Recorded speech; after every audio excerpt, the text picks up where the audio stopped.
Excellente journée à vous et bienvenue à la Rhapsodie des réalités dévotionnelles quotidiennes préférées du vendredi 25 février 2022. Je suis la sœur Fabienne Derion qui vous apporte la parole de Dieu par la Rhapsodie des réalités. Et votre Rhapsodie des réalités dévotionnelles quotidiennes préférées vous donne un pouce pour votre journée et un sens à votre vie. Alors je vous souhaite une merveilleuse journée dans la paix et l'amour de Dieu. Nous sommes vendredi 25. Alors, non seulement la Rhapsodie des réalités, c'est ce dévotionnel qui vous révèle la parole de Dieu. Et ensuite, aujourd'hui, parce que Césaire qui le met est en train de lancer la campagne la campagne d'évangélisation pour atteindre le monde. Alors, nous partons dans tout le monde. Nous avons fait la campagne d'évangélisation dans les pays, dans les nations. Maintenant, c'est le monde. Alors, j'espère que vous serez parmi nous aujourd'hui pour ce lancement à partir de 18h où vous êtes dépendant de votre heure. Alors, soyez parmi. Faites partie de cette campagne.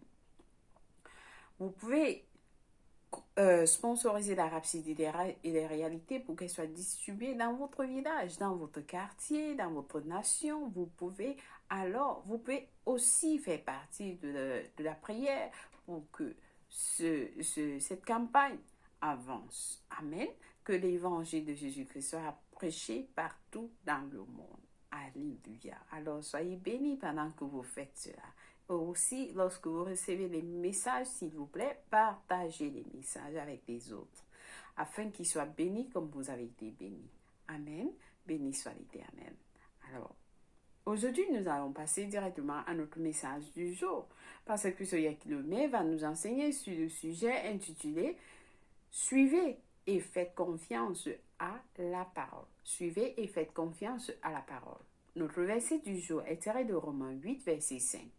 Qui nous dit « Ceux, en fait, qui vivent selon la chair s'affectionnent aux choses de la chair, tandis que ceux qui vivent selon l'esprit s'affectionnent aux choses de l'esprit. » Béni soit la parole de Dieu. Alors, le pasteur nous dit, la Bible nous parle de la maison de David et la maison de Saul. Vous avez une idée claire de la différence lorsque vous regardez ce qui s'est passé à l'époque où David, jeune homme, avait été choisi par Dieu pour être roi, alors que Saul était encore en vie.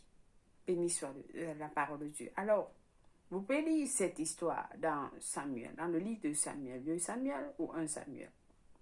Saul avait tourné le dos à Dieu. Et plus il vieillissait, moins il écoutait Dieu. Vers la fin de sa vie, il est allé même consulter le sorcier d'Endor. Il était plus soucieux de l'opinion du peuple que de celle de Dieu. Alors le pasteur nous dit, Saul voulait tuer David parce qu'il s'était rendu compte que la main de Dieu était sur David et que son rêve de maintenir une dynastie durable était en train d'échouer. Mais il n'a pas réussi à, c'est-à-dire à atteindre David.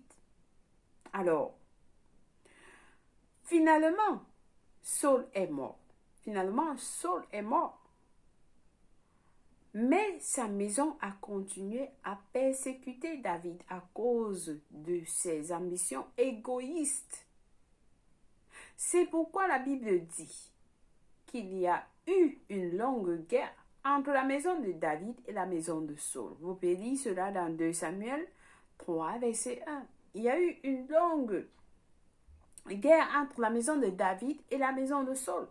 La maison de David était la maison désignée finalement par Dieu.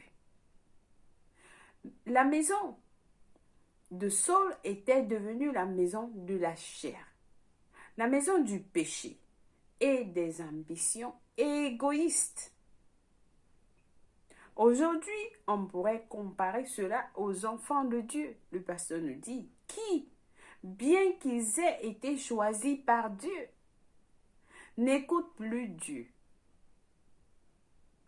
Le pasteur dit, aujourd'hui, on pourrait comparer cela aux enfants de Dieu, qui, bien qu'ils aient été choisis par Dieu, n'écoutent plus Dieu. En tant qu'enfant de Dieu, vous devez marcher dans la sagesse de Dieu. Le pasteur nous dit, en tant qu'enfant de Dieu, vous devez marcher dans la sagesse de Dieu. Alors nous disons, je marche dans la sagesse de Dieu. Faites preuve de discernement. Laissez l'Esprit de Dieu vous guider.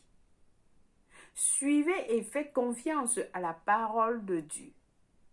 Car c'est là que se trouve votre gloire et vos victoires dans la vie. Que la parole soit l'autorité suprême par laquelle vous jugez toutes choses et vous empruntez un chemin clair de succès, de victoire et de progrès. Alléluia. La parole de Dieu est pour nous guider. Amen. Alors la Bible nous dit, la parole de Dieu est une lampe, est une lumière. Alors lorsque nous suivons la parole de Dieu, nous marchons dans la lumière. Elle nous éclaire, elle nous guide. La Bible nous dit que la parole de Dieu est pour nous corriger, pour nous réprimander. Donc la parole de Dieu est notre guide. Elle est là pour nous orienter. Lorsque nous ne sommes pas, nous marchons de gauche à droite, nous ne connaissons pas là où nous allons, nous sommes obligés de rentrer dans la parole de Dieu. Et avec la parole de Dieu, Dieu va nous guider. Et nous devons marcher avec l'Esprit. Le pasteur nous dit que nous laissons l'Esprit, que la parole soit l'autorité suprême sur laquelle vous jugez. Nous jugeons toutes choses et empruntons un chemin clair de succès, de victoire et de progrès. Béni soit l'Éternel. Alléluia. Alors je pense que quelqu'un a été béni en ce jour avec ce dévotionnel quotidien. Nous avons des études approfondies aujourd'hui à lire dans Éphésiens 4, verset 14, qui va nous dire, qui va nous éclaircir, nous orienter plus sur ce que le message du jour nous dit. Et ça nous dit dans Éphésiens 4, verset 14, afin que nous ne soyons plus des enfants flottants et emportés à tout vent de doctrine par la tromperie des hommes, par leur ruse dans les moyens de séduction. Donc, ceci dit, vous ne devez pas écouter n'importe quelle information. Il faut que ces informations soient basées sur la parole de Dieu, qu'elle vous guide. Amen. Ne soyez pas, on ne vous balance pas de gauche à droite par les tromperies des hommes. Alléluia. Béni soit l'Éternel. Alors, le deuxième passage du jour est tiré de Romains 8, verset 5 à 8, qui nous dit ceci. Ceux, en effet, qui vivent selon la chair s'affectionnent aux choses de la chair, tandis que ceux qui vivent selon l'esprit s'affectionnent aux choses de l'esprit. Et l'affection de la chair, c'est la mort. L'affection de la chair, c'est la mort. Tandis que l'affection de l'esprit, c'est la vie et la paix. La vie et la paix, lorsque vous suivez les choses de l'esprit, vous avez la vie et la paix. Le verset 7 nous dit, car l'affection de la chair est inimitié. Inimitié est contre Dieu, parce qu'elle ne se soumet pas à la loi de Dieu, et qu'elle ne le peut même pas.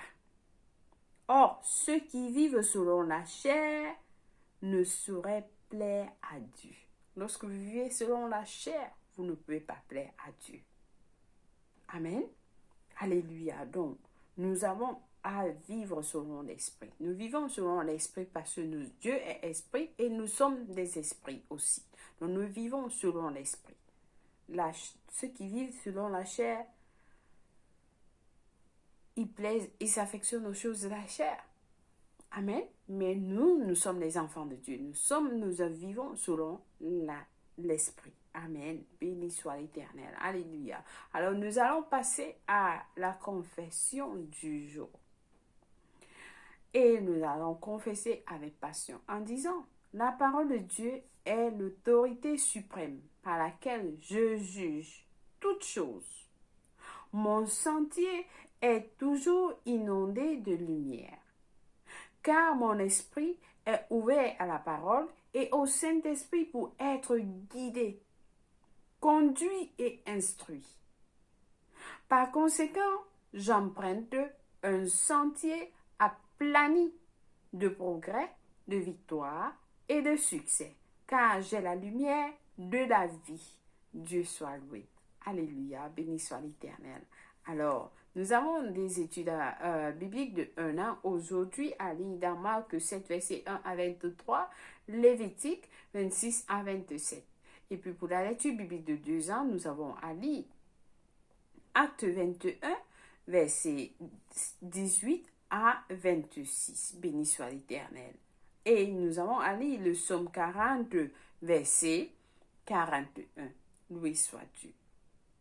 Chers frères et sœurs en Christ, si vous n'avez pas encore donné votre vie en Christ, ou alors vous vivez juste votre vie comme ça, vous ne savez pas si vous êtes né de nouveau, oui, vous avez dit que vous êtes chrétien et vous n'avez jamais confessé Jésus-Christ comme Seigneur et Sauveur de votre vie, alors je vais vous conduire à la prière du salut.